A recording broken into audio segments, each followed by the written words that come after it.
Ang hina ng kukuti mo. Lahat ng pinabili ko sa'yo, hindi mo man lang natandaan? Ba, lakas mo ka, bubo ah. Hindi mo ba alam nung nag-aaral ako na ako ang pinakatapwan? Sa ganyang utak, tapuan ka pa niyan? Huwag mo akong maliitin. Dahil hindi sa pagmamayabang.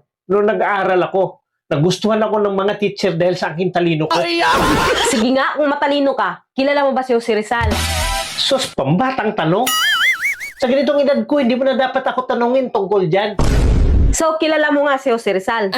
Aba, siyempre. Bata nga na musmus, tanungin mo kung sino si Jose Rizal, kilala eh. Ako pa kaya?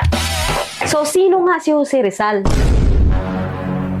Kapitbahay ba natin yun? Kita mo na? Yan bang tapuan? Sus, kunyari ka lang. Pero pag once na tinanong kita kung sino yung mga hero natin, baka hindi mo rin alam. Eh kung duda ka, di magtanong ka sa akin. Sino ang gumawa ng El Filibusterismo? Si Jose Rizal? Saan binaril si Jose Rizal? Sa Lunita?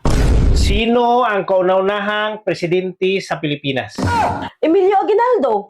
Gaano kabaho ang mga utot nila? Matalino ka, di ba?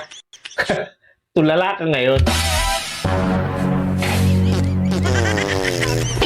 Ganito kabaho. Ay!